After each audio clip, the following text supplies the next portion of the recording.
session. We have Anita Gurumurthy, who is the founding member and executive director of IT for Change.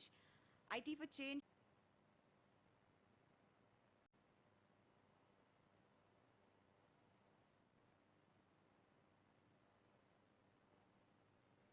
Anita, can you hear me?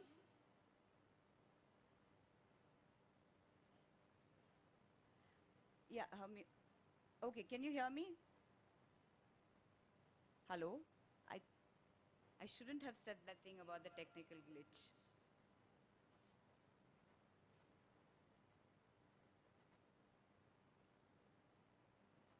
I think her volume is low.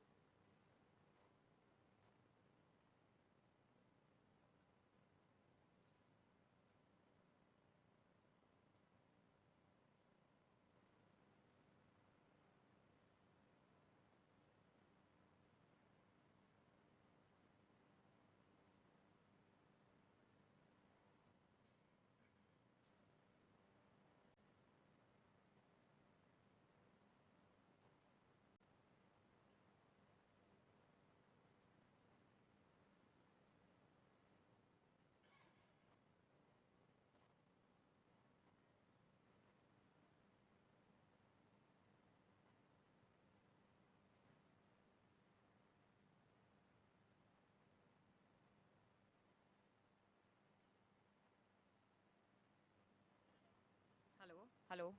Hello? Hello?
Okay, are we good?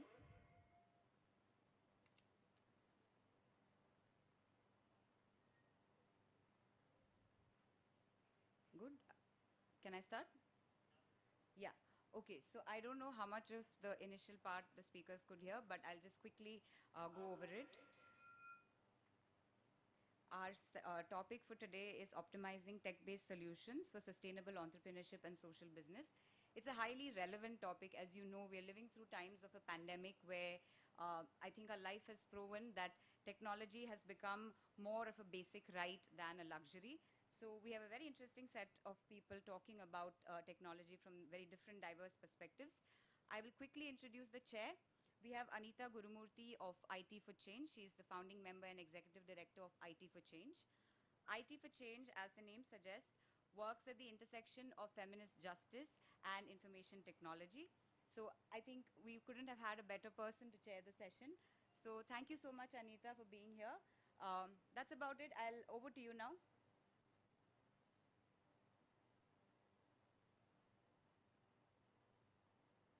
Anita, you can start.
into that. It was only much later, as the IT industry and as the technology industry, computing became more prestigious, more lucrative, that it came to be seen as something that boys were interested in and that men should consider as important careers. So when we look at regions like Silicon Valley, or when we look at Bangalore today and the IT industry there, it looks very male dominated. But we have to remember that the history behind that and how it got there is not a simple linear one. It's a very complicated one. And it's a story that's ridden with exclusion and bias and prejudice right the way through. And that bias still exists. The first book that I ever wrote looked at science in India. It was called Geek Nation. It was looking at the culture of science and kind of Nehru's idea of this scientific temper, which fed into Indian nationalism and Indian ideas of nation building after the Second World War. And what was interesting for me is I spent a little bit of time at IIT Delhi, just to understand what it was like for engineers there, what they were being taught, what the landscape was like. Now I should say, at this point, I studied engineering myself at Oxford, and it was a very male-dominated department when I was there. I was the only woman in my class in my college, in my year. And I do think rates have improved since then, but not massively. So I'm used to these arenas being male-dominated. I didn't expect them to be as male-dominated as they were when I got to IIT Delhi. It was just extremely skewed. But I have to point out here, not just skewed in terms of gender, but also skewed in terms of caste. They are very heavily upper caste, populated by upper caste students. And of course, that's another dynamic that plays out depending on the culture and depending on the region that you're in. So this is certainly a dynamic that plays out in India. Conversely, here in the UK, engineering is generally seen as a working class subject. So there are very many people from working class backgrounds who go into engineering here because it's seen, the prestige of it is seen very differently. But I do think we need to unpick all these different roots of inequality that lead to the top line statistics that we see. There are no profound psychological differences between the sexes, however much we may be convinced of these deep down rooted stereotypes that men have better spatial reasoning or they're better at mathematics and women are better at vocabulary and expressing themselves. That is just not true. It's not borne out by the psychological data that we have. This data shows that those differences, where they exist, are statistically tiny and certainly not enough to account for the huge differences that we see in society. There are no average IQ differences between men and women. We've known that for nearly 100 years. So the reasons that we see what we see out there in the world are not to do with biology, and I can't stress that enough. It really is not a biological fact that leads to the sexual or gender inequality that we see, or the caste inequality for that matter. This is all to do with the way that people have been treated historically, the way that certain industries and professions have been framed, and who has been pushed into going into those professions, and also the way that we train up our young girls into what they can and can't do. Our expectations for girls tend to be lower academically, and that certainly is part of the problem here. We need to be ambitious for our girls. We need to be ambitious for everyone in society, because otherwise we're not really getting talent everywhere that it exists. We're only getting it from a small section, which means we're not getting enough. So I would here just wrap up to say that do not imagine, when you look at places like Silicon Valley or you look at Bangalore and you see the way that these technology industries are structured, that this is any reflection of nature. It's really not a reflection of nature, it's a reflection of societal failures to redress these problems, and is that we need to tackle at the very root. Angela, that really was a very, very provocative teaser. And I'm very tempted to ask you a question right away. I know that there's no time for discussion, but the whole idea of nationhood and of scientific temper, as you would agree, has come under extreme contestation. We live in polarized times, right? So very close to this debate is also the question about gender, right? And how gender gets implicated in who is rational, who is emotional, what's valued, and what is not. So I'd like you to really, from your own work, from your books, tell us a little bit about what you see needs to be done in the present context of building this scientific temper in an era of propaganda where gender is deeply implicated in questions of social status, questions of meritocracy, etc. That's a really great question. The book I'm writing at the moment looks at the origins of patriarchy. So this is a big question that I got asked so many times after Inferior, my book on sex and gender, came out. People would always ask me, if we haven't always been male-dominated as human societies, then how did it start and why did it spread? And that's a question that hasn't really been fully answered yet. You know, there have been people who have made attempts, historians and even some scientists have made attempts over the last couple of 100 years. But where we really see gender salient, more than any other society, where we see the worst kind of form of patriarchy in terms of the constricted constraints around what women can and can't do, the cloistering of women, the veiling of women, the idea that women are intellectually inferior to men, that they are weaker, irrational, more feeble in lots of different ways, is in ancient Greece. I mean, really before that, we don't have many written records anyway, but certainly in ancient Greece we see it. So in Athens, for instance, you see this ideology play out, informed largely by the fact that young girls were married to much older men. So these girls who could be as young as 14 or 15 would be married to someone maybe 25 or 30 years old, enter his household and have to manage his household. So of course stereotypes are going to emerge of women being more irrational and flighty because they're children. And these men are obviously going to seem wiser and more rational and mature because they are adults and they've lived so much longer. So we have to understand where these stereotypes come from, and that problem still exists. We still see big age gaps sometimes in certain societies between the age at which people get married. So of course that is going to inform the way that we think about what men and women can't do or what their natural traits are. There is no natural difference here. If you take a child and you marry them to an adult, of course that adult is going to seem more rational and mature than that child.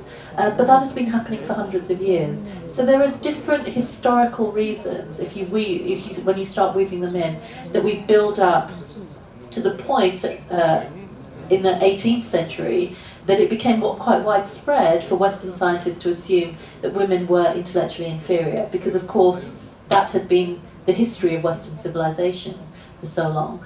But again, I have to stress here that those cultural stereotypes do not exist everywhere in the world. And they really do differ depending on the region that you're in. This idea that women are intellectually incapable of doing what men do does not exist everywhere. So there are different cultural histories depending on the region.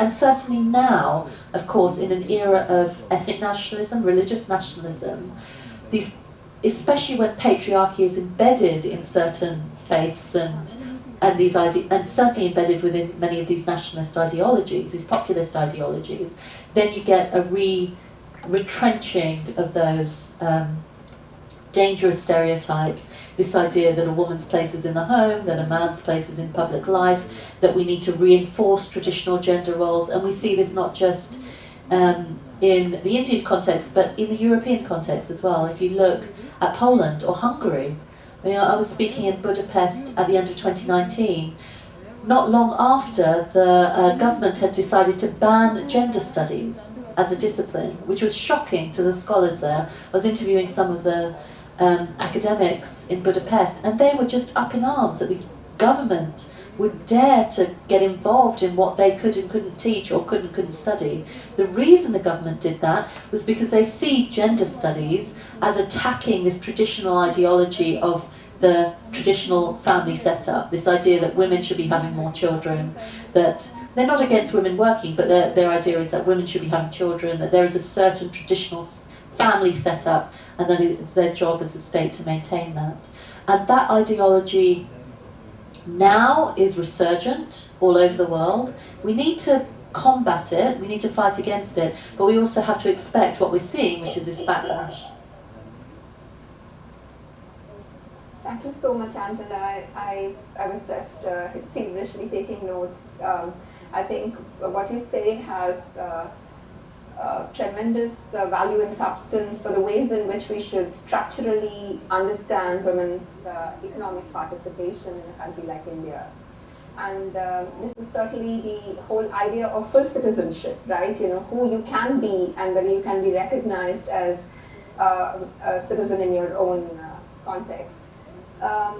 The context of this panel allows us a wide variety of entry points to discuss gender equality in relation to technology. Our second speaker today, Hannah Mohan, couldn't attend. She sends her apologies. She's unwell. So I would like to call upon our third speaker, Mir Muhammad Ali, IAS, Secretary to the Chief Minister of Kerala and Executive Director of Kerala Suchitwa Mission. Mr. Ali is a 2011 IAS cadre officer and has been instrumental in making Kerala's Kannur district plastic-free. Among his many achievements, he's worked closely with educational institutions to tackle fake news. In 2016, he initiated the project Map My Home for Kerala, where public places such as government offices, schools, hospitals, and other facilities were geolocated on Google Maps so that they could become more convenient for public to reach them. It's my pleasure and honor to invite you, Mr. Mir Muhammad Ali. The floor is yours. Thank you so much for inviting me and letting me be a part of this panel. So I've been working on a lot of things, but one of the points that have really got my attention and my curiosity over the past few years is on the subject of misinformation as to how the internet and the smartphone in India has now slowly started transitioning to a point where technology is being misused over and over again to the common detriment of all of us. And that sort of got me thinking about how technology, if it is left to its own devices, even historically speaking, the usage starts off with a certain intention, but then it ends up going somewhere else entirely, which again leads to the point that we need to actively work towards making technology more accessible. We need to continuously create systems, formulate policies to ensure that technology continues to work for the intended gains, because left to its own devices, it could make a lot of existing problems worse.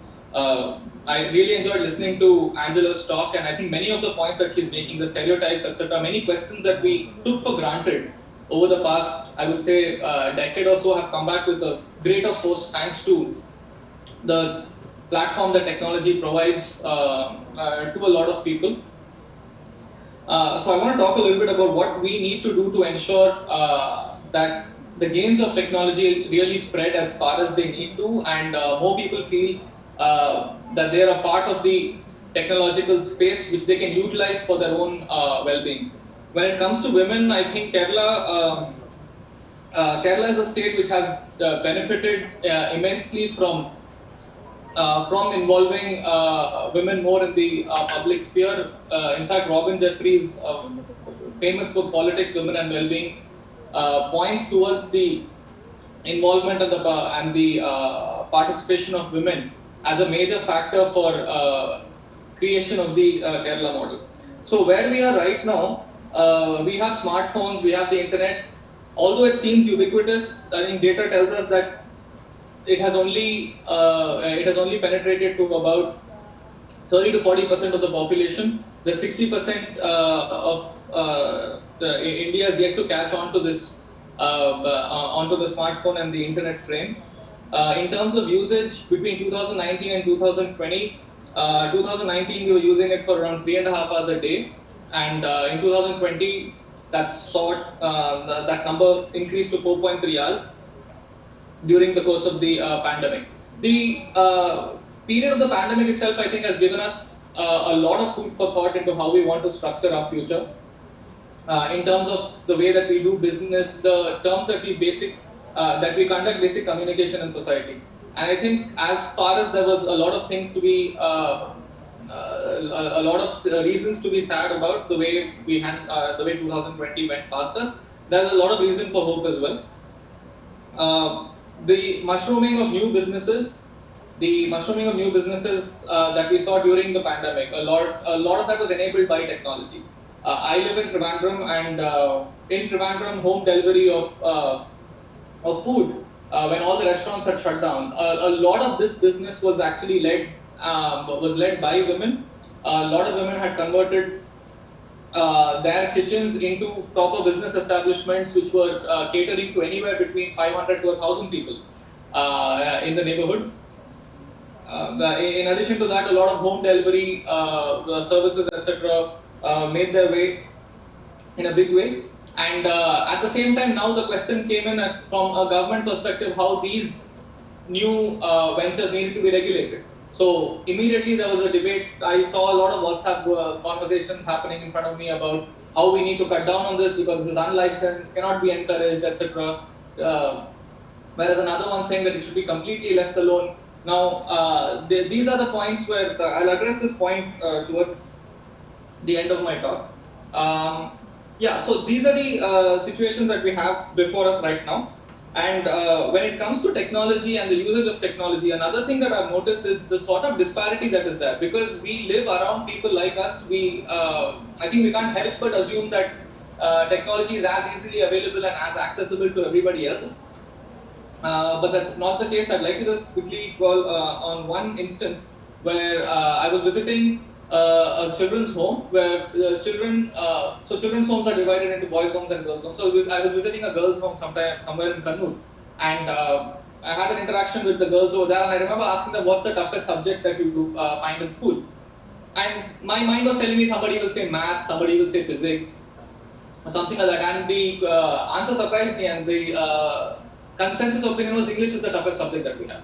And I asked one of them to read from an English textbook, and you could see very clearly that they were not able to. It was a very painful process. It was as painful as me trying to read a Malayalam text. Since I am not from Kerala, and that sort of made me realize that all the online education and online communication, online education systems that are there, since they are overwhelmingly in English and not in vernacular, that automatically disenfranchises so many young children from accessing, say, a concept in biology or a concept in physics in a language that they understand. So technology there is automatically increasing disparities. So that brings me to the next point, which is that I think active effort needs to be taken, and this has to happen as a partnership between government and non-government organizations to build necessary tools which are more accessible to those people for whom technology has not yet created those miracles that it has for many of us. The user interface needs a lot of work. If the user interface is alien, you will find a lot of people who are just getting introduced to technology, not coming on board the way many of us naturally would. Looking at it at a more deeper level, technological developments and technological tools need to be available on all Android phones. They need to be available on phones with lower processing speeds, because not everybody would have a high-end Samsung smartphone available with them. Now, when it comes to government policy, I think all of us know that small changes in government policy have very wide-reaching impact, which is a good thing, but is also which is not a good thing as well, because if those small changes are made without proper consultation and they don't have the right inputs, they could have far-reaching negative impacts as well. So for that reason, the sooner people can organize around, now if we're looking at small businesses that are utilizing technology, the sooner they come together, organize, find out what they need from the government, what they need policy makers to do. If that comes out in a form of a small package, a document, etc., it makes it much easier for a policy maker who, frankly speaking, has little to no idea about how things work. So for us, if we are sitting down to make a policy, we are outside of common consultative processes. This is something that's really helpful. Now, these small changes take time in government. I understand that, and that my request to everybody listening is that do not take delay as a sign of disinterest in government.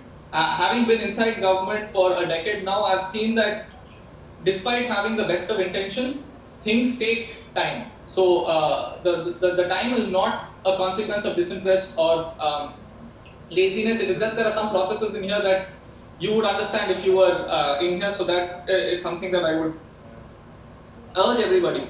That the government is always there, ready to listen, ready to bring about change, but inputs are needed in a way that the government can understand. I'll give you one final example before I conclude. When it comes to misinformation, for instance, we wanted to train children on how to tackle misinformation, how to understand and evaluate information that they receive online. And when we started working on that, we found that we don't have in-house capacities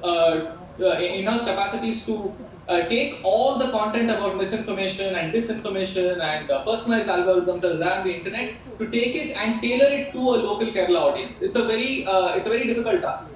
And somewhere during that spectrum of difficulty, good policies and good projects just drop. So again, requesting everybody over here, the government is always looking for good ideas that can translate into policy. That is an area that we should always focus on, and reach out to us as much as possible in terms of policy changes. I'd like to listen to the rest of the speakers. I won't take more of your time. Thank you. There is a lot of time, and as I often say, time is infinite. It's just our assumptions that make us feel that time is short. It's been a pleasure listening to you and your entrepreneurial activities to really work towards a holistic ecosystem approach. And I think that the various examples and analysis you provided seem to drive home the point that if we really need empowering cultures of technology, we need to look at it through different layers at different levels, not just tinker with one aspect which might seem to us like that is important or significant for the market. Oftentimes, our market relations are nothing other than a reflection or a mirror of social relations, and that goes back, as Angela pointed out, to culture and the kind of entrenched history of inequality or prejudice. I have a specific question for you at this point in time, and I wanted to call your attention to the work of IT for Change, the organization from where I come, and I want to say that the questions of accessibility that you pointed out, we completely, our views are very congruent. One of the things is that language and alienation that comes out of not being able to engage with technology because you're not woke enough to understand what's really happening, becomes a very important standard. It becomes a very important structural constraint, if you will, in defining people's access. So some of the things that we have done is we have used OpenStreetMaps, and we have also localized OpenStreetMap in Kannada language, and we have enabled communities to localize information about public institutions in Kannada. And during the pandemic, more recently, we took on the challenge of localizing a platform which is available in FOSS, which is the Big Blue Button. And Big Blue Button is the platform that we have trained thousands of teachers on. And localizing it in the Kannada language has gone a very, very long way in making this resource available with a sense of comfort for the thousands of teachers in the public institutions where they transact. And of course, perforce, teachers have to begin to transact online, right? It's not only that children have difficulties in accessing technology. Resource-rich teachers who may have a smartphone also have inhibitions because they've been told that technology is something very complex. So localization efforts, open source technology, and ideal policies and support from government can go a very long way. And I think that these are areas where we look to Kerala in some sense for instituting, because I think you have been trendsetters or leaders at some level. So I just wanted a little bit of reflection from you on possibilities to integrate open source technologies, especially going forward, and the kind of standard setting processes that the government may be thinking which will then open up the technological environment for many more people, many more women to come on board with lower thresholds or barriers. Yeah, so one of the things that we were working on here in terms of empowering people using technology is the creation of a space where you could assess government, you could assess your interaction with a government official and then publicly rate and review that interaction, the way you would do at a supermarket or a restaurant or something like that. So that we could capture information in real time, and we tried this experiment for a while. And it worked out really well. And just the pure aspect of public participation in that exercise. Here are 3 things that I came to know within a period of 1 month of opening up such a platform in Kannur when I was there. One was that there is a particular road transport office which never answers the phone. 2, there's a government pharmacy which does not have a medicine. Now, government pharmacy is supposed to give those medicines for free. They don't have a particular medicine, but if you go and ask them why they don't have that medicine, they behave very rudely. And the one of the third one was about an officer who doesn't come to office on time.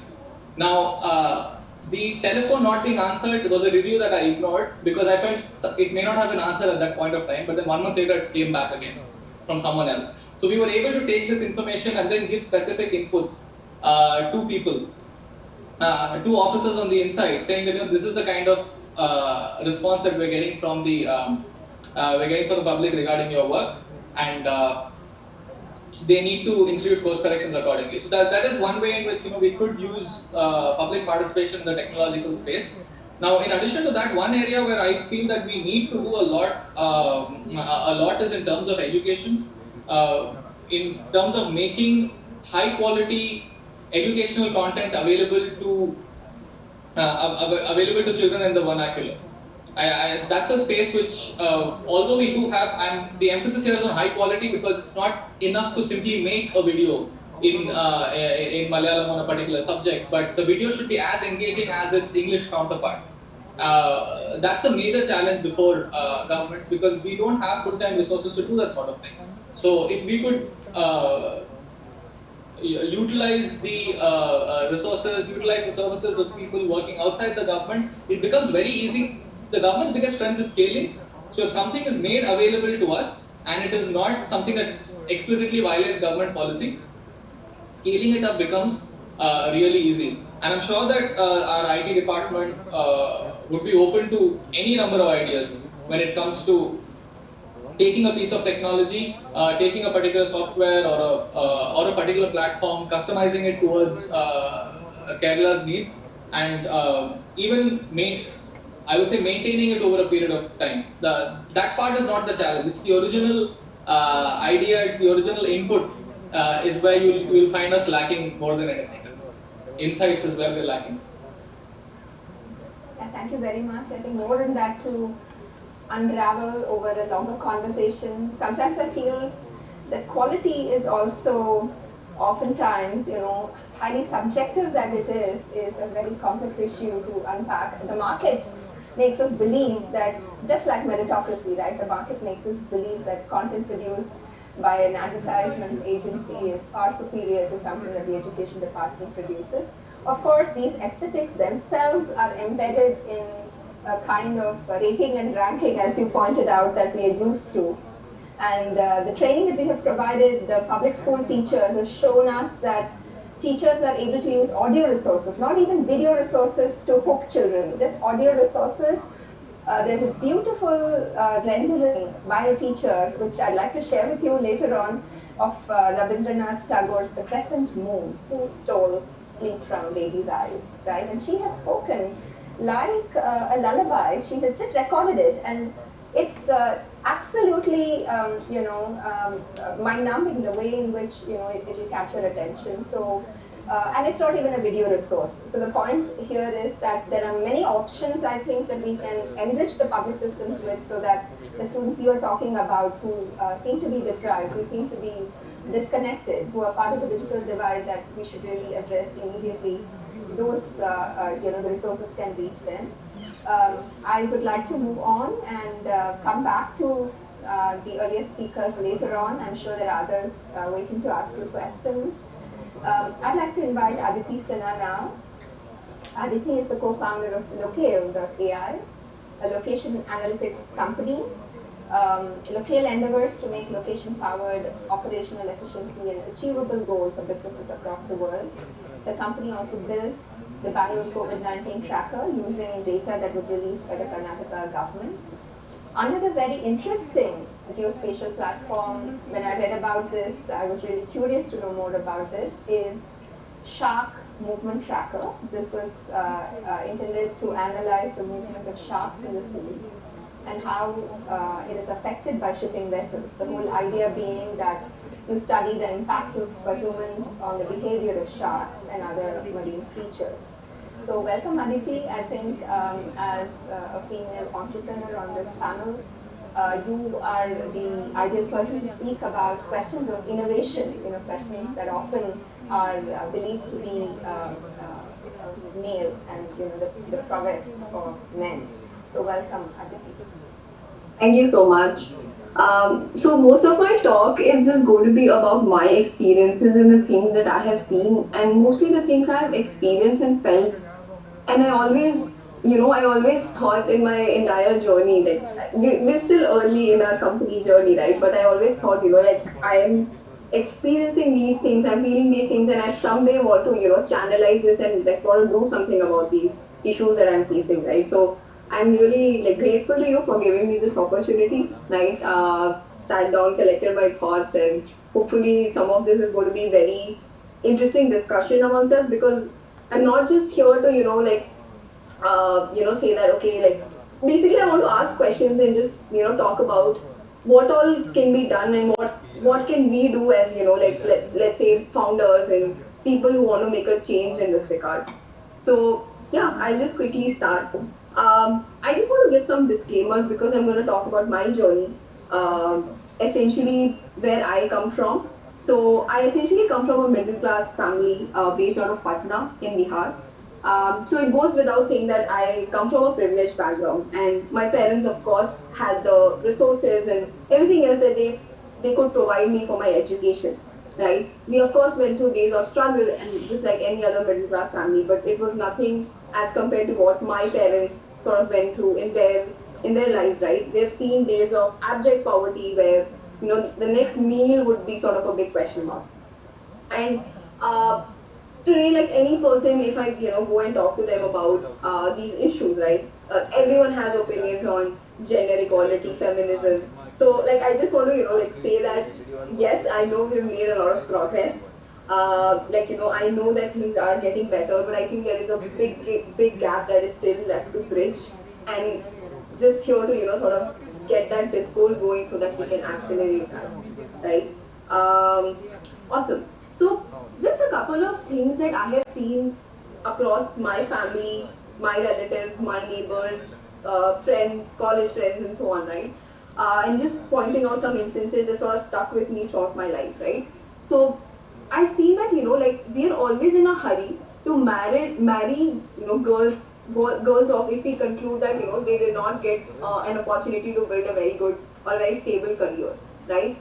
We give them like a sort of a gap or a year of basically a period of 2-3 years, and we give them an ultimatum that if you're able to build a good career, good stable job, if you're able to get, then that's okay, or else we'll marry you off, right? And there are men in the same family who are given like a decade that okay, you should become stable, you should get a job, and unless and until you do that, we're not going to marry you off. I've seen instances where the dad is actually taking loans for his son's education only because he has this firm belief that he will be able to repay the loan, but not for the girl. I've seen friends of friends who have gotten married at age 20, 21, even now, right? Because they were forced into it and they did not have any other option. I know we come from a culture where we are supposed to, obey our elders, but I think we sometimes take that to a whole different level, right? A personal example I have faced is when my relatives now inform me that my clock is ticking and I have just 2 years of independence left, right? I've gone to meetings when I've heard people comment on me and my looks, but not my co-founder, he's a male. I've sat in meetings with the top CXOs, and I felt so awkward being the only female over there sometimes, right? And being the only female, I would say, is something that, just like Angela mentioned, right? Something I've been used to all my life, whether it was during my engineering preparation, whether it's now in my entrepreneurship journey, right? So, and I think the most complex of all issues I have seen in my life is that women having to compromise on their career when they start a family. I think this is one of the biggest problems there is today. And I'm not even sure sort of how do we fix for this, right? Because like we obviously see there's a perception of men being the sole breadwinner of the family, right? And whenever she decides to start a family, she has to step back, right?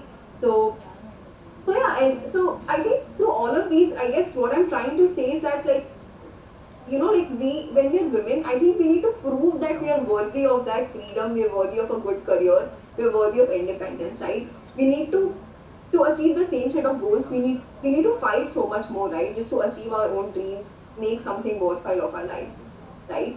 And I think like the point that I spoke about, where women have to compromise on their careers when they decide to start a family, I think is one of the biggest reason why there is so much disparity in the number of people who actually complete their education, their masters, their bachelors, and then the number of people who are in the workforce out there, right? So yeah, and just to sort of talk about, you know, how have I maybe navigated some of these issues in my life, right? And because I have personally faced a lot of these things that I just talked about, right? I think, fortunately or unfortunately, I was always a rebellious kid, right? So my parents would put restrictions on me, put rules on me, and I would just fight for, and I would go for, and I mean, you know, I want to do this, right? I really want to go. So if I wanted to go and study, I'd go and so I studied in Pitspelani, right? Which is a little far from where our home was, and I have seen friends, and again, like people whose parents don't allow them to go to another city to complete their education. And I again faced that, and I fought for it. I was like, I'm going, right? So I just could not, and still cannot imagine a life where I'm not able to make something out of my potential. But I think not everyone is that rebellious, and not everyone can fight, right? So I think what we need to do is like create that kind of environment. Put in the minds of parents and heads and teachers that, you know, like this is something that needs to be done, right? You need to give people the opportunities. And let me, like, you know, talk about it, like let me like sort of critique and question that, right? So if there are any parents out here, right, instead of marrying our daughters off, why can't we let them struggle for a bit, right? Struggle is so important in life. Struggle changes us, right? Why don't we give time to them to shape their own lives, right? Why can't we include them in major household financial decisions? Does not happen, right? If we not, like one of my cousins, right? She's not allowed to go out of her house after 6 p.m., right? And if we don't let that happen, how do we expect her to understand how the world works, right? How to manage complex relationships?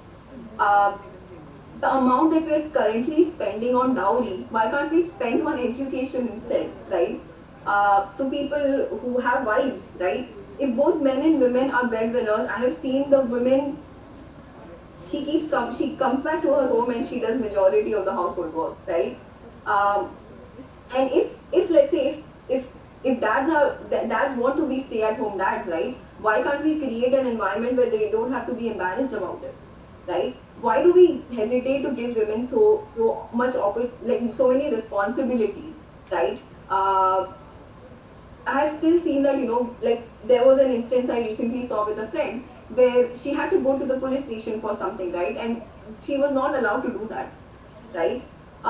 In schools, right, if there is a teacher out here, right, why are girls encouraged not to talk to boys, right? Why don't we teach them the importance of financial independence, something which is so important, right? Why don't we break the gender notion of intelligence and encourage them to go for science and hardcore research, right? And why can't women be like why can't women be mechanical engineers? So since I have studied in an engineering college, like such a big notion and a prejudice out there that women can't go into mechanical and hardcore engineering. This does not make any sense to me, right? In offices and workplace, something where I currently experience things, right? If boardrooms will only have men, how will rules and policies around women be initiated, right? How will we become sensitive to the needs of women? Again, a personal example that I'll quote here. So before this, I was working in a startup in Delhi, and since it was a startup, it was a very hectic environment, and we used to work overnights, right? And a lot of times, the girls, the women over there could not stay back because because of the environment and the whole like the rooms and everything else, right? So why can't we like take a step more and sort of create that environment where women feel safe, right? Even now, like when I go for meetings, when I talk to people, I see like people take women for like such a granted way, right? Like I have seen men talk over women in a way that they don't even feel guilty about it, and I have seen very few women do that, right? So why can't officers have parental leaves, right? So that they can provide support to their to the mother, right? So I mean, there are so many examples, right? And I was thinking of what could be the solutions to these problems, right? And what I realized was like the typical middle class family in our country is a very fascinating entity, right? They operate in the world with a very fixed set of rules. They struggle so hard, they sacrifice so much for their children's education, and then at the end they just spend their entire lifelong savings on the wedding function, right? Which is one of the biggest investments spent today. In all the aunts and uncles and moms and dads around me, I see little kids, right, who themselves could not achieve their dreams due to maybe obligations and responsibilities early on in their lives. I just feel that, since they got married early and since they started a family early, they maybe accepted that this is how the world operates and this is how the world works. In all the men and boys who could not, who look down upon women, don't attend to their needs, I see insecurity and fear, right? This sense of power, the power that they feel just gives them a false sense of control. So then I realized, is this where is India the only place, or is this the only I have heard.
For girls and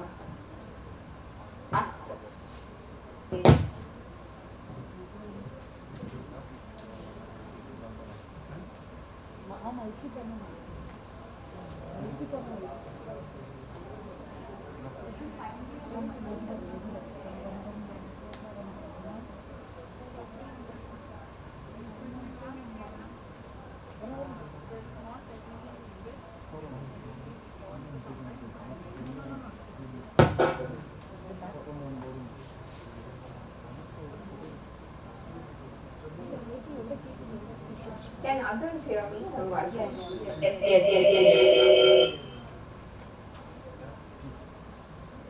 Yes, can hear you.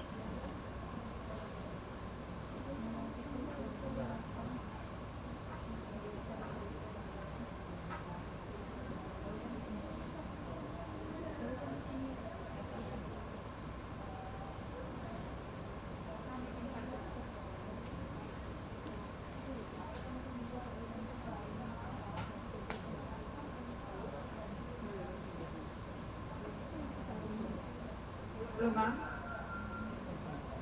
Yeah. Okay. I was just going to make the point, Aditi, that it's not just that women have to prove themselves. I wanted to draw attention to the very poignant point that Angela opened this session with, that in the case of Madame Curie, even if you actually prove yourself, legitimacy for what you wish to be will not come. And this is what we call institutional patriarchy, right? This is not really about your father or my brother or my spouse or anybody. It's a kind of structural, institutional reality, and therefore fighting this has to be at multiple levels. And there is something very deep about the social character of institutions which takes ages to change. So I am also very thankful about the reflections you brought to the table in terms of, in your immediate setting, what can change. And thank you very much for sharing your autobiographical account which enriched this debate. So with these remarks, I'd like to really invite everybody in this session to pose your questions. Please direct them to the specific speakers, or if you think it has to be addressed by all of them, please do mention. In case you wish for me to read out from the chat window or the Q&A, I'm happy to do that. But I guess you can unmute yourself. It's a small group. You can unmute yourself and introduce yourself and pose a question. Welcome. Is the mic on? Is that mic on? Is there any question here on the floor? Hello? Hello? Okay. Okay, we do have one question here. Someone pass the mic.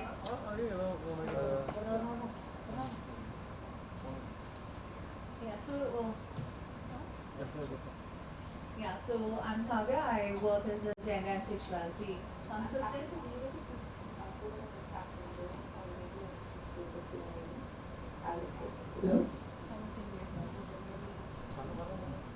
Is this working?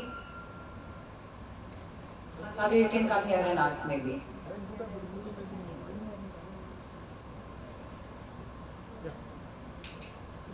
So I'm Kavya. I'm a gender, sexuality and environment consultant. And one question to Mohammed Ali. So you said the government needs support. Government needs support from the private players. So what brings that? How do you decide that this is the kind of facilities that we would want, and who do you take it as a private facilitator? So that is one question, specifically because I've been connecting to the mission a couple of times. So I specifically have a question for you, and this is rather comment. So I think when Adhering was explaining her wonderful journey, I think it was also the implied need that there has been a lot of focus on trying to feel that the gender difference is there. And I think that's something that we've all been trying to address. And everywhere, there's a comment to the entire panel that let's also include LGBTQ when we say gender and not just limit to women alone.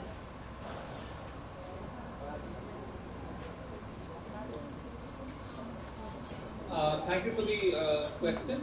So regarding the first thing, it would apply in different contexts. So for instance, let's say that we were talking about a policy that's affecting businesses. Now, on this particular subject, since we're talking about technology-based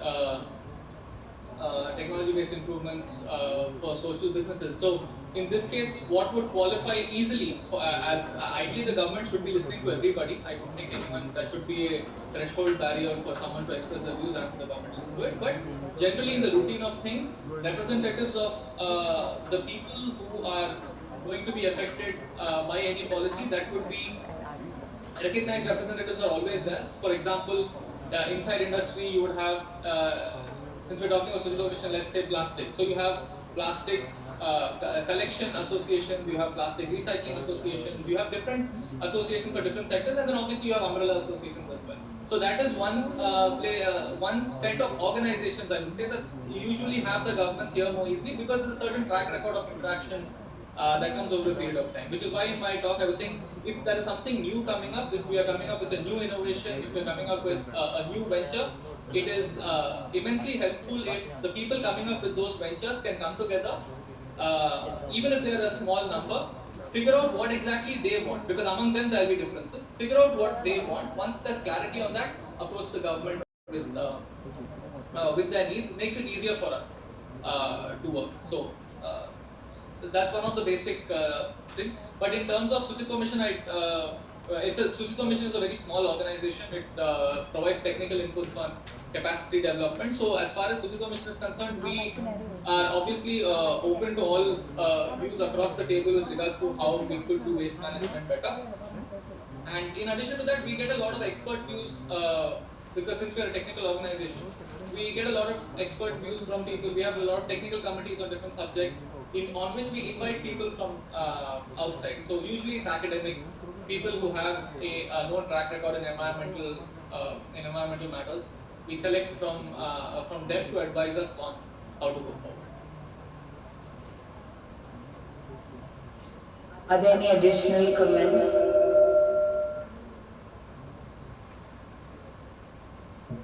If not, we can take another question. Yes.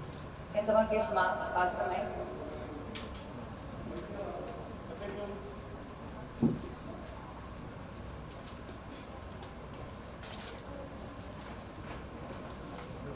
Good evening, everyone. It's a pleasure listening to everyone and your experiences.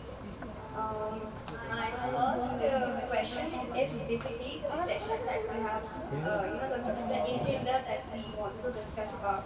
And this question is for Mr. Mohammed. Mr. Mohammed, you have discussed a lot of things about the technology aspect. When it comes to the entrepreneurship, when it comes to the startups, all these things, whether you consider the startups from the capital side, from the social enterprise side, the one thing that plays a major role is the technology. And since we have seen the pandemic era from past 1 year, more than 1 year I would say, so don't you think that the government should take the actions on a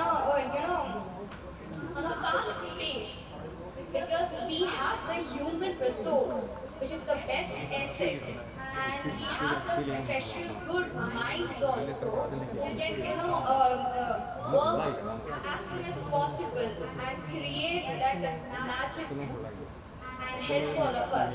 But the only lack and the drawback, I would say, is the government policy. Why not the government come up and take the actions at the earliest? Why they always look out for, and in fact you mentioned during your speech also, that it's in the process. It takes some the time to prove, to come and be on the paper. And on the other side, since I have been from the political science background, I have been working with a lot of startups as a public relation and a marketing consultant for them. I have seen a lot of issues that they are facing from the government policy side. So, what do you think? Government should take as support the startups. In fact, during the time of the budget also, there's nothing new that the government has come up. Even though the healthcare startup did very well during the time of pandemic, any healthcare startup. Can I just request that you keep your question short? Yeah. So that's the question. Could you please introduce yourself? Yeah, this side Mitali. I'm a public relation and a marketing consultant.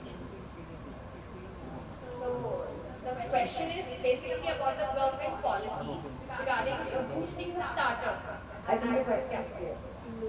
Okay. Hi Mitali, thank you for your question. So what I was trying to allude to in my talk was precisely this, that when it comes to policies, the reason that things take time, I'll just give you an example from a core sector that I work in, which is waste management. On the 1st of January 2020, Kerala had announced a plastic ban. So a certain category of single-use plastics were disallowed from Jan 1, 2020. Now consultations for that began around 6 months before. We started sometime in June, Because, like I said, government policies, when you take out a certain policy, it affects different people in different ways. It affects people in ways that we don't really anticipate, which is why we have to go through the sort of a long consultative process in order before we get a policy out. Because to get that policy out, the system has to go, the policy has to go through different levels of checks and balances before it is passed. And unlike, say, a small a private sector entity, we do not have the luxury of making amendments repeatedly, because we have to work on other policies in the meantime. So we can work on, so since we can't do too many iterations often enough, that is why things don't sometimes move as fast as we would want to. So when it comes to startups, the Kerala Startup Mission has been immensely successful. You must be aware of the numbers that in the startup ecosystem in India, the Kerala Startup Mission ranks in the top 3, alongside, if I'm not wrong, alongside Gujarat and Telangana. And the number of startups also over the past few years have increased phenomenally. For social sector startups, the government has been providing support. I think one of the best examples is was the robotics, was the robot that was made with the support of the startup mission to so that it would eliminate manual scavenging, so that a robot would enter a drain and then remove any blockade, etc. that was there. That was supported and marketed also wholeheartedly by the government. So my request to you would be that obviously you are aware of people who need help, you are aware of people who need specific kinds of help. Not everything would require policy change. What you guys should do is that get together, make a 2-page, 3-page document about specific amendments that you would want. You should first start by going through the existing government startup policy, go through that and see where you feel that we could make changes. So let's say you look at section 7A on that particular document. You could say on 7A, this is what the document says. It would be much better if you could have an amendment to that, making this relaxation for this reason. So if you could do that, if there are specific things in the policy that bother you, or if you need something new to be added, include that and then give it to us. It makes the process of policy making much faster for us and much more favorable for entrepreneurs as well. Because if you give us a general sort of feedback, we will interpret it based on our own perspective, and then we'll come out with something that will not satisfy you. Right? So that sort of little bit of groundwork is what I am calling for from the outset. Thank you. Yeah, but let me just check if there's any other question. Yeah, do you want to respond? Just please keep it short. While I think people are getting to the mic, I just want to also ask other people if as an entrepreneur, broadly to the central government policies or the schemes that seem to have affected your organization, you have had certain reflections in terms of what can be done to strengthen enterprises that are small as well as enterprises that are headed by women.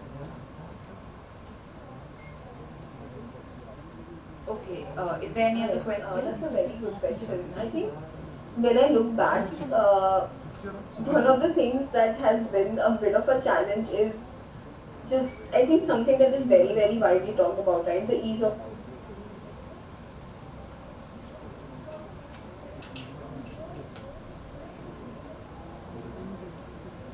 Aditi, you're on mute.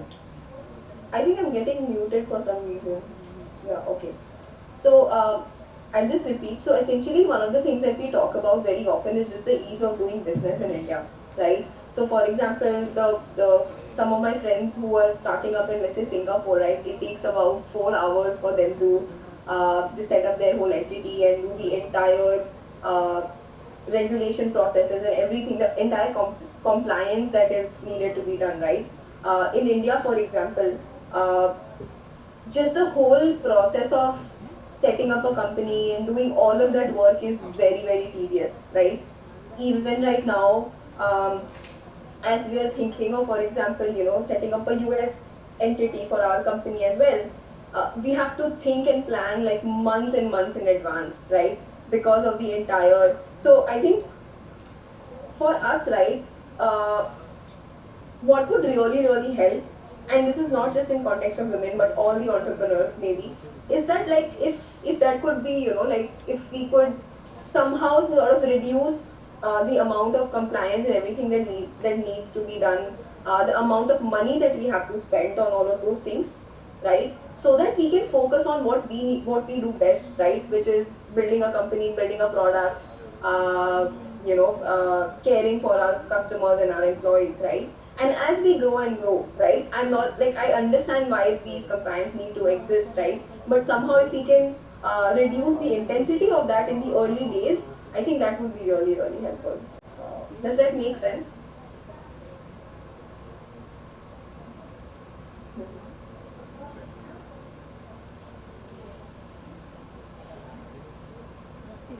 Anita, can you hear us? Yes, it makes sense. Sorry, I was trying to find my unmute button. On that note, I'd really like to say one very important thing about technology and policies. A lot of people think that policies don't keep pace with technology, and this is absolutely not an aberration, because in human history, technological advancement has always outpaced the ways by which laws and policies have developed. And that's just not an empirical observation. Maybe it's actually desirable, because one of the first laws that came when the motor vehicles was introduced is that in the UK, there was this rule that came out that cars cannot go beyond the speed of carriages. Because the whole thing was so new that people imagine, and now if we imagine the world where the cars go at the speed of carriages, which don't exist, of course, or cars went at the speed at which people ran, that would seem really like a complete aberration, right? So to figure out technology's social implications takes time, and as Mr. Muhammad Ali has been pointing out repeatedly, there is also a role for deliberation, right, and public consultations, deliberations, and to take into account the fact that public interest, people's rights, social empowerment of the marginalized, how do you build all of these into technological policy? So this is not an easy solution. And I'd also like to draw upon one more thing that he pointed out, which is that the cross-border nature of many of these platforms also places many challenges that may not be easy to tackle with local policy and local law, unless we have a kind of international agreement around infrastructures, right, digital infrastructures, search engines, the internet as a public infrastructure, etc. And with social media companies, these of course become much more complicated. How do you regulate something locally when that company is not even registered in the country? So there are multiple complications, but I think the point is well taken that where in the context of startups there can be policies, and by policies we mean a whole lot of things. We mean that in the life cycle of setting up a business there can be so many things, visible and invisible, right? The visible things are something to do with compliance, as you pointed out, just to register the company, to put it up on its feet, and get it started. But there may be so many other invisible things, and this is a question I wanted to pose to all of you. So maybe I will draw Angela into the conversation at this point in time. I think that whether science or technology, a lot is to be said, and you spoke to us about something that always stays with me, not just in this conversation, even otherwise, as to how social policies deeply impact women's public political roles. So if you look at the statistics, for instance, about women scientists in Russia, or the access that women have to sophisticated smartphones in Russia, it's really, really very high.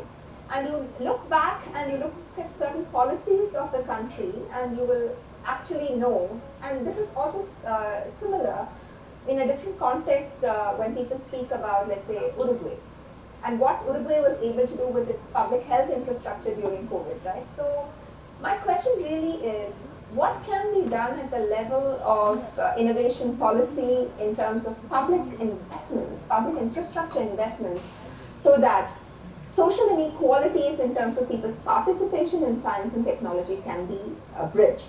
Of course, I'm not diluting the question of culture at all, I don't mean to, but I do think that we need to make a start by looking at public investments in infrastructure. So this would be a question I'd like to pose to Angela, to Mr. Ali, as well as Aditi. So Angela, please.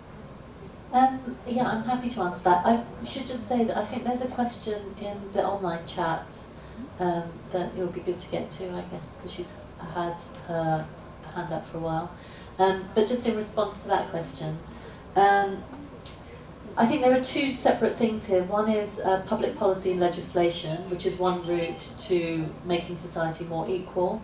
But there's also mindset, and this is where I think, coming back to culture again, it matters, because even if you have legislation which at every level, or public policy which at every level tries to even things out, as long as people still, everyday people still think in unequal terms and they still have these stereotypes, then there's a limit to how far that policy can go.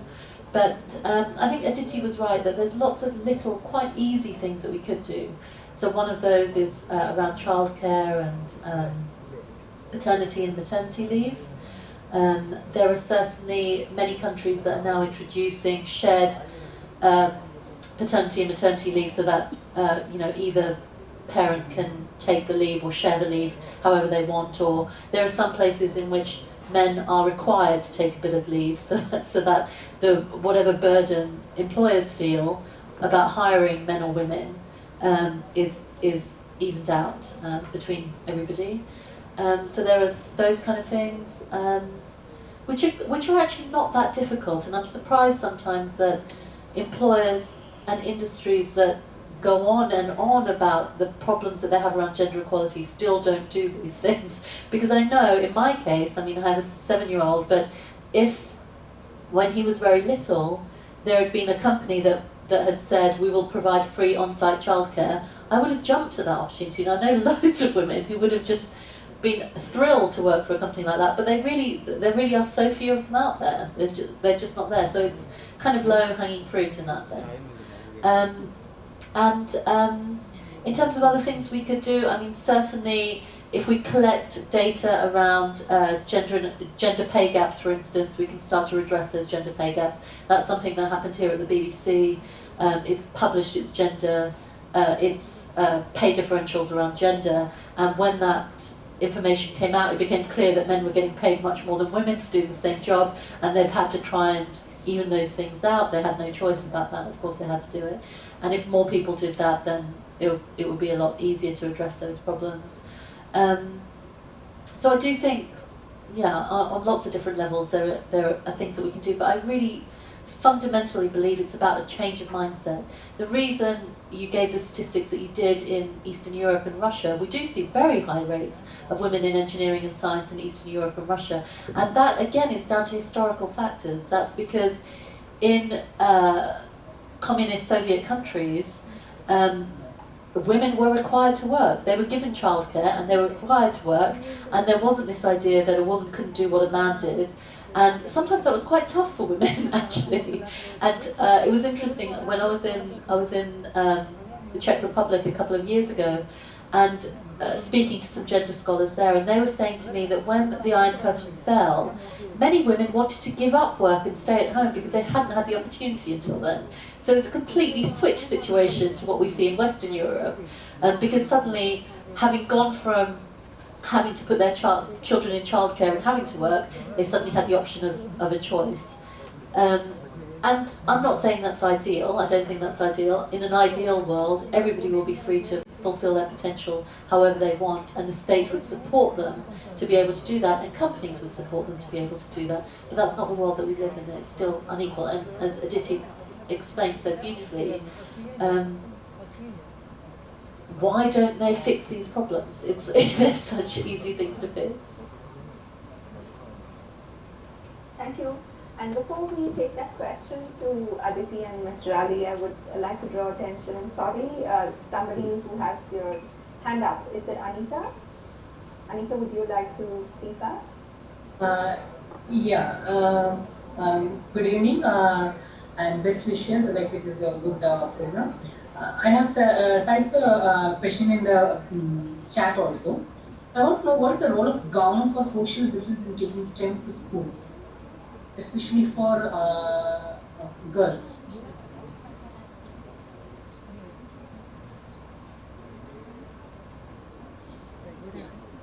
The role of government in taking STEM education to school, basically science, technology, engineering.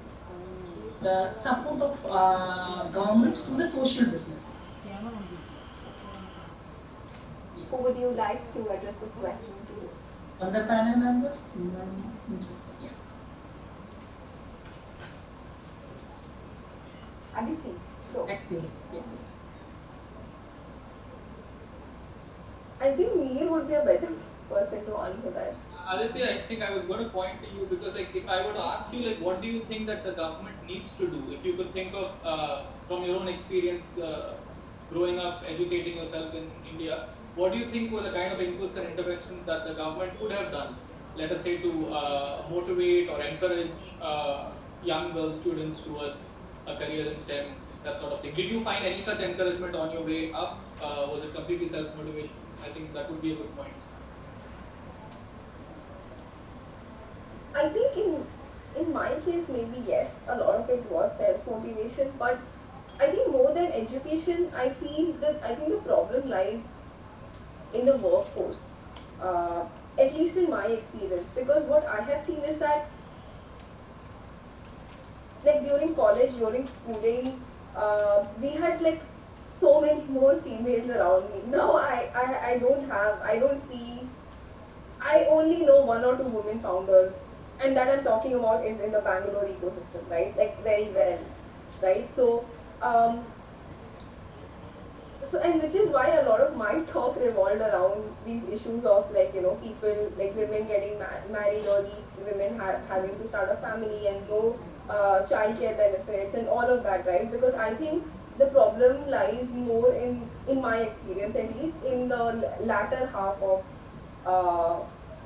so, like, I think what we could brainstorm and think about is how do we make sure that, women don't leave, they don't sort of, like, when they start a family, or when they, have to do all of those things, right? Why do they not, like, how do we not motivate them to leave their careers, and, because I see that around me all the time. I see that in, with my friends, with my, people around me, and in general, like, everywhere. Right now, when I talk about, like, so in Bangalore, we used to work in a co-working space, right?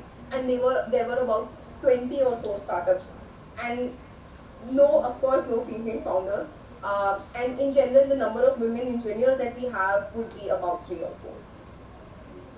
4. Right? So I think that's a bigger concern, and I don't know the answer to that. So I think it's something that we should brainstorm and think as to what could be the right. Maybe from the government side, can we somehow incentivize them, to stay in their jobs? It's a question. Angela, do you want to chip in? I would just say, I wrote a piece a couple of years ago around sexual harassment and abuse of women in science, which is a much bigger problem than I think we fully appreciate, not just in universities and colleges, but also obviously in industries themselves. And Aditi's mentioned some examples. I have plenty of my own. I've met many women, I've interviewed many women who have been pushed out of the sciences because of the harassment and abuse that they're faced. So I do think if the government or local governments could put in measures to protect women, keep them safe, give them somewhere to go if they feel threatened or if they face this kind of harassment, and also at the same time change cultural stereotypes around what is seen to be appropriate behaviour for women. This idea that you can't go out at night, or you can't wear this, or you can't behave like this because it's inappropriate. Those kind of stereotypes exist all over the world, and we really do need to get past that. But so much more could be done, I think, to keep women safe and to protect them and help us move past this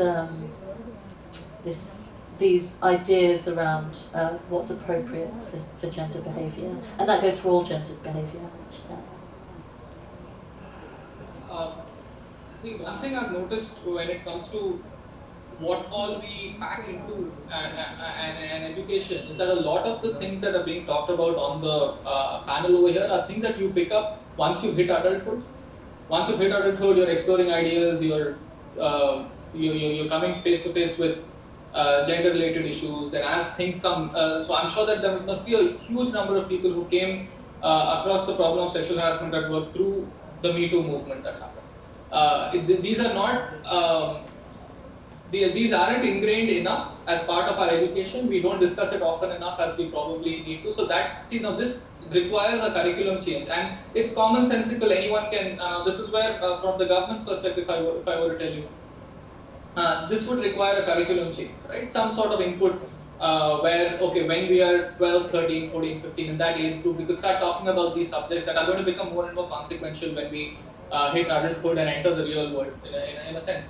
Now, many times for the government to do that, a lot of work is also individual driven. So there'll be somebody in the government who's interested in this particular subject, and then they'll start working on it. And then things change inside the government. That person gets moved out, somebody else moves in, opinions change, etc. So which is why I believe that, you know, this is something that these are subjects which are very, they need the sort of external input that they don't get. External input translated into a language that's easy for the government to incorporate.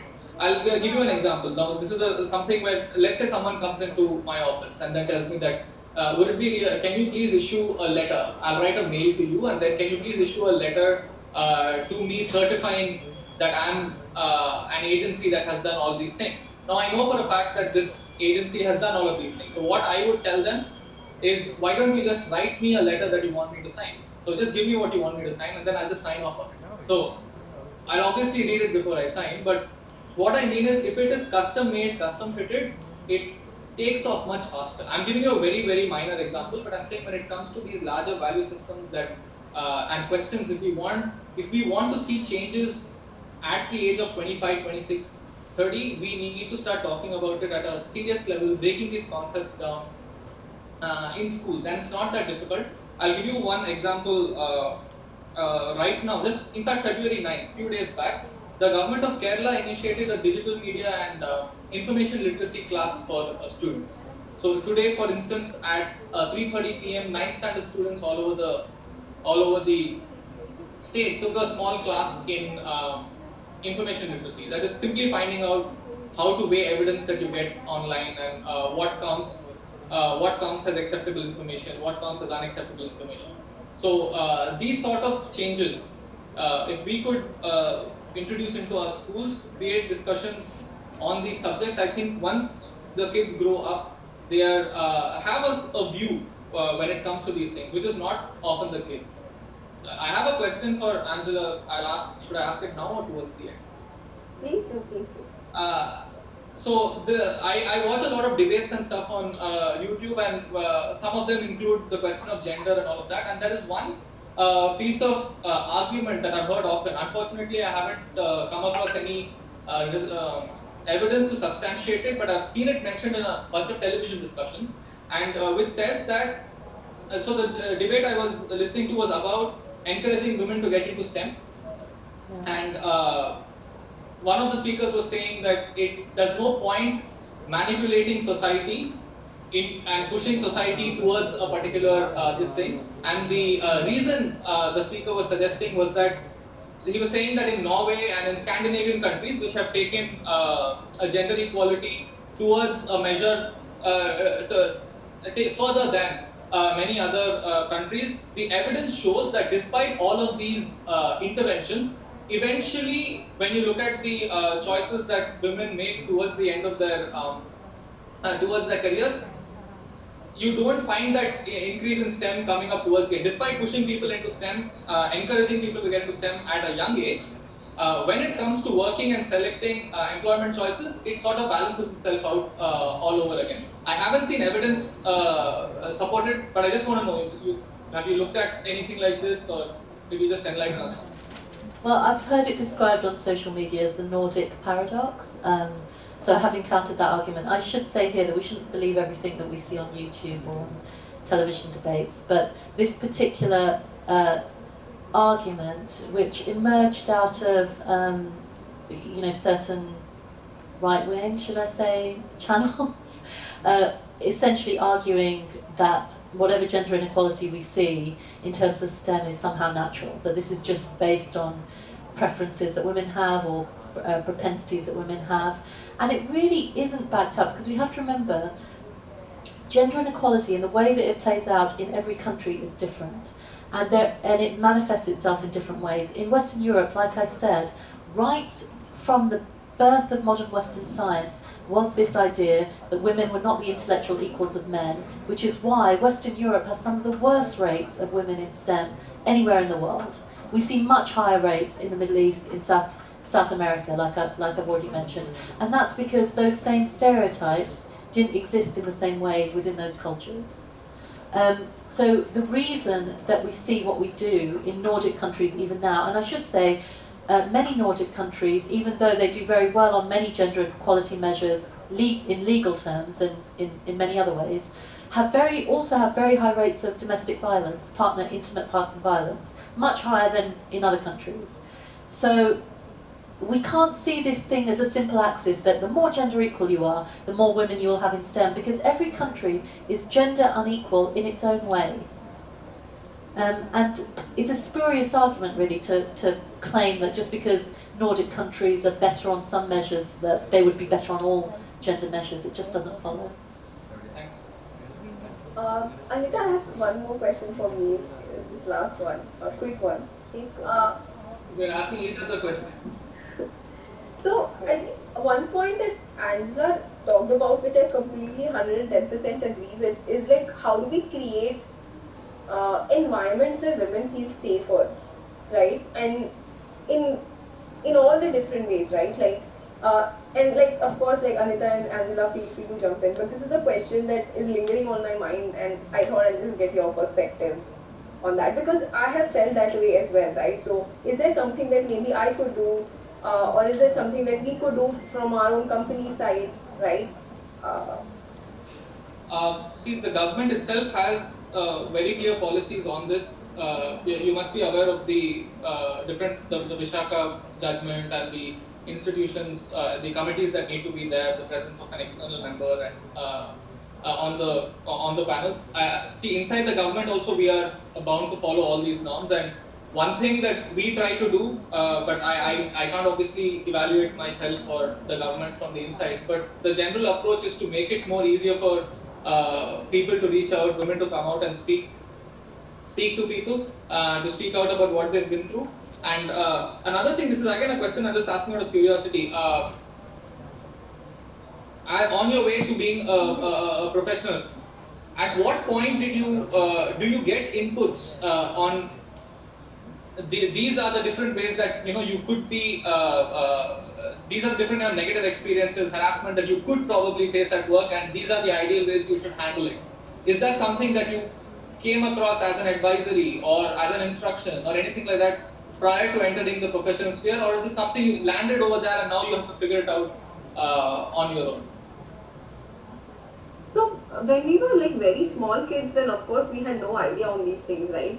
But it was when, like you rightly mentioned, that a lot of these needs to be from the curriculum side, right? Because that's where we need to teach kids. If I knew those things at that moment, things would be a lot different than what it is today, right? In a lot of sense. So I think the knowledge and the learning that we need to have on, firstly, like what is good touch, bad touch, all of those things, right? And secondly, like how do we deal with those things? Like today, even again, like a lot of ways, I don't even know how to deal with those things myself, right? So I think all of these things, if we could be taught when we were kids, not kids, when we would be entering whatever, right? I mean, yes, yes. When you're about to enter the... Yes. I think that would be really helpful, in my opinion. Go ahead, Angela. Yeah, go ahead. I'm sorry, I have to leave now because I've got another speaking engagement. Sure. But I would just say at this point, just further to what Aditi's just said, the focus, I think girls, we learn these things as we grow, and we are in small subtle ways informed of them. We could be informed more. But I think the onus needs to be on the boys. It's the boys that need to be taught about how to behave and how they could be better around women and girls, to be honest. So I will leave now, but thank you so much for having me. It's been an honour and a pleasure, and I hope the rest of the conference goes well. Thank you, everyone. Thank you, Angela. Yeah. Bye. Yeah, so... Anita, can I quickly jump in? There's a question from the Yeah, floor. so, yeah, please go ahead. Yeah, so see what Aditi is saying, and in fact what Angela said, these are things that we should be talking about and we should be pushing for. And I don't see, this is just me speculating, I don't have a scientific basis to say this, but I sometimes feel that we have a certain perception in our mind that if we were to approach the government with something, of course it won't happen, you know, like of course it won't go through, I'll just be wasting my time. We need to shed that at some point of time and really start working on, let me tell you something from my perspective as well. I sometimes have the same feeling inside the government, right? So I get that feeling too, that if I were to initiate an idea, if I were to introduce something, who's going to listen? And you know, people are busy with so many other things, and that's not a helpful attitude. And whenever I have wanted to do something and I've actually initiated it, when I've overcome my initial skepticism and worked on something, 9 times out of 10 it has worked.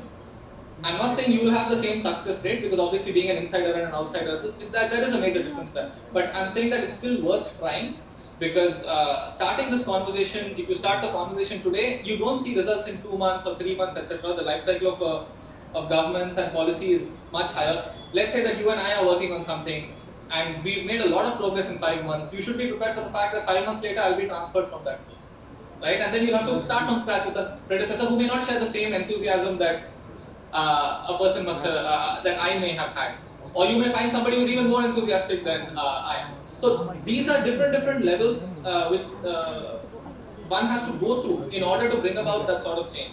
And we should be thankful that that is there, because just think about the alternative. If the government could really work quickly on ideas, make ideas into action, how dangerous would it be? So many bad ideas would become scaled up policies before we know it. So we need to look at it that way. So if there's something that you really care about, what I would suggest is reach out to a local school. For teaching something in a private school, you don't even need government support, right? You only need the support of the private management of that school. So if one does a management which has 10 different schools under them, that's a great pilot project for anyone to start off with. Do a quick survey of what children feel before they start off. They attend a workshop and then see what happens after that. That becomes a basis to start something. Then you approach if you approach the government with the results of that thing, somebody in the Department of Education or Women and Child Welfare or any other department for that matter, dealing with social justice, they would take it on. We should be optimistic about that, because the alternative doesn't exist. Anita, can I jump in? Question from Yeah, we don't have too much time. We have to wind up, because I also have I have to wind up and show up someplace in 6 minutes. So please keep the question short. Yeah, give the mic. Give the mic, give the mic.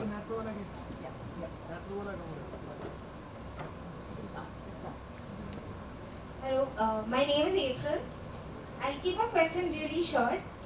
So basically during these COVID times, there has been a lot of domestic violence, and it's also called the shadow pandemic. Can I say something if you have 2-3 minutes? Can you hear me? Please do. I think there's a question. Maybe you can dovetail what you want to say along with the question. There's no question. If there's a question. Is there a question? Yes. Are you guys not able to hear? Okay. Please go ahead, Mr. Ali. So I was reading this book called Sapiens, and so many of us have read that.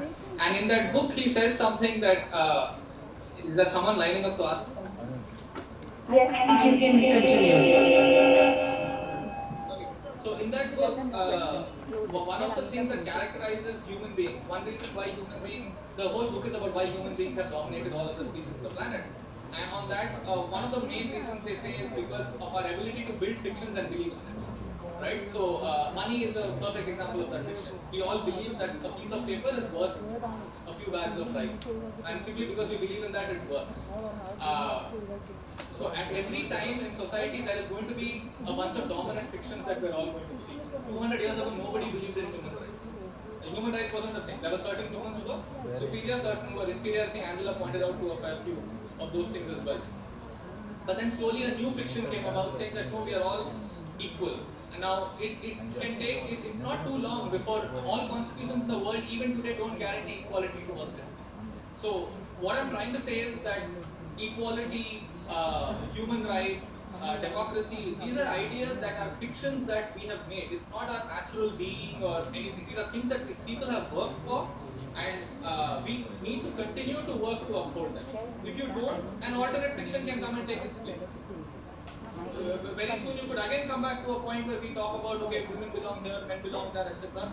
And technology will enable that to happen, make it happen faster for you. So this is an ongoing project, and at any given point of time, I think all of us should be hands-on on that project. That's how you get real long-lasting change. Otherwise, it doesn't take time for large swaths of society to quickly shift or revert to another antiquated mind. So it's very hard to actually have a final word after that, I think, because I completely resonate with what you just said, and I want to also say that by which token, I think we should never be able to, we should never want to wait for evidence. And these days, people talk about big data, right? So the Nordic country paradox that was just being discussed here about, the state has invested so much in having women get educated in STEM careers, they seem to be equal, but finally when they make their choices in the job market, it seems really quite antithetical to what we set out to do as a society. I think one of the things and one of the indicators of a civilization that can, vouch for its ability to provide a flourishing of all human capabilities would be that which recognizes that choices that people make, regardless of the numbers of people who make that choice, are all valid, are all equally valid. So that is really the narrative and the fiction that you're talking about, Mr. Ali, so beautifully, which is that even if 3 women today want to be scientists out of a class of 100, so be it, right? Because the structural aspects of what keeps women away, and in fact, Aditi, one of the things is the reason why we are not educated enough as young children to understand that stereotypes, social norms really create inequalities, entrench inequalities, and validate and sanction violence is not just because we're not trained early enough. Of course, it's a very important role for education, but also because the costs that are put on women, the penalties, the penalization of speaking up is very, very high. I don't think, I could walk up to my mother, even today, to actually tell her, what happened to me when I was 15, because there would be such a burden of carrying that guilt and that shame, and therefore I think that it's extremely important to remember that social factors, social structures will be multiple, and therefore it's extremely important to validate and to legitimize and make space through policy, even for that one woman scientist to make it. It really doesn't matter how many, because in the future, as we work on this idea of gender equality, this beautiful fiction of gender equality, then we can see many more who might want to be scientists, or many more men who might want to be gardeners or cooks or whatever, who are unpaid cooks in the home, not paid chefs on TV shows. So I'd like to actually end this session on this note and thank everybody for coming in here. One of the things I would like to contribute to the final document that is coming out of this conference is the whole idea of public infrastructure for innovation, for social businesses, and for online businesses that are run by women. For instance, this is an idea that IT for Change oftentimes talks about, which is, for instance, cloud infrastructure, right? Analytics. So I think that the government of Kerala could start thinking about, just like its Kerala State IT Mission has been providing a lot of public infrastructure, should also think about ideas that include providing this kind of public infrastructure in the form of computational facilities, analytics, AI, which are all in the public domain, which will enable people with less capital capital to actually claim access to online businesses, because you would need intelligence, market intelligence to run your business successfully. So this is one of the things I'd like to see get into this document, which is going to be prepared and tabled tomorrow, I am told. Thank you very much. It has been a pleasure, and I look forward to being in touch with all of you and continuing to be in touch with the panelists. Thank you so much. Thank you. Thank you for inviting me. Had a great time. Thank you. Bye-bye.